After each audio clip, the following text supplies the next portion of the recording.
Hello, my name is Mothoko Zulu and I am a theatre practitioner and filmmaker. I write scripts, I act, I'm an acting coach, and I also direct. I studied drama in high school and at tertiary level, graduating at DUT. I also attended a lot of workshops training me further, like the 1 year that I was part of CETA, and they trained me how to do film continuity, which then brought me into film directing. Speaking good English was important in the sense that I work with different people, especially when it comes to the film industry. You find that the person that you're working directly next to doesn't speak your language. My language is isiZulu. Maybe they speak Tswana, and the one next to him speaks Ndebele, and the one next to him speaks Shangaan. We all mixed. So if we have good English, we can all understand each other and the work moves faster. I've worked with a number of different people, different directors, both theatre and film. I am self-employed, but I'm also employed when it comes to the acting coaching because I am the drama head for the Go Durban Academy. I have been fortunate enough to see many places by doing what I love. I have been part of many festivals. I have been to Grahamstown, now called Makanda, for the National Arts Festival so many times.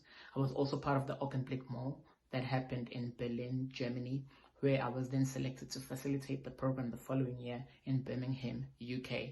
After that, I facilitated the Next Generation program in Cape Town for the Acetage World Congress. And then after that, I was part of the Starke Stücke Festival in Frankfurt, Germany, which was through 3 different phases, each phase being 6 weeks. I have also been to Zimbabwe through the Performing Arts Network of South Africa for a festival. And yeah, when you do what you love, there are no borders. Right now, I'm working with Nishna all the way in India, and we're creating a show, which is a collaboration between India and South Africa, because we found that there are so many similarities in wildlife. So, like I said, there is no limit. There is no limit when you do what you love. It's been very great. I am able to have a car. I am able to pay for the car insurance. I am able to pay for rent. And I am able to live. I'm able to get food. I am able to support my family. So it's been very rewarding. It has many challenges, but for the most part, rewarding. Sometimes you're out of a job for months. So if you don't budget correctly, you might end up going hungry because you don't have a job. So it is good for you to be able to do more than one thing, for you not just to be an actor. If I was just an actor, I wasn't going to be able to answer the previous question the way I did. It wasn't going to be rewarding because it can get really tough. So it's good if you're able to create your own work, or you have another job on the side that won't really hold you down and prevent you from doing what you love, but be able to be flexible enough to be able to cover part of your rent or something and allow you to be able to continue doing what you love. 80% of the gigs that I've gotten have been through networking.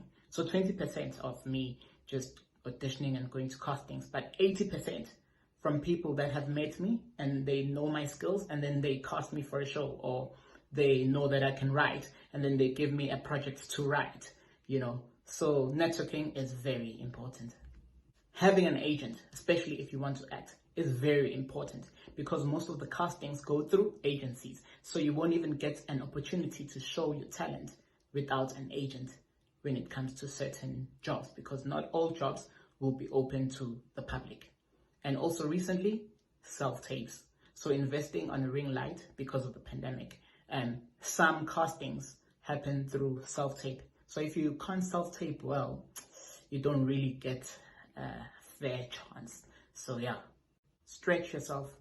Don't limit yourself to one thing. Be able to do multiple things. If the multiple things can be within the creative industry, perfect. But you need to be able to do more than one thing. especially if you want to survive in this country when it comes to the arts. Be respectful. No one wants to work with someone who is driven by ego. Be punctual. Respect everyone's time. And even though your talent or your skills may be more than the one next to you, never show that. Be humble and always be willing to learn from that person. Be lovable.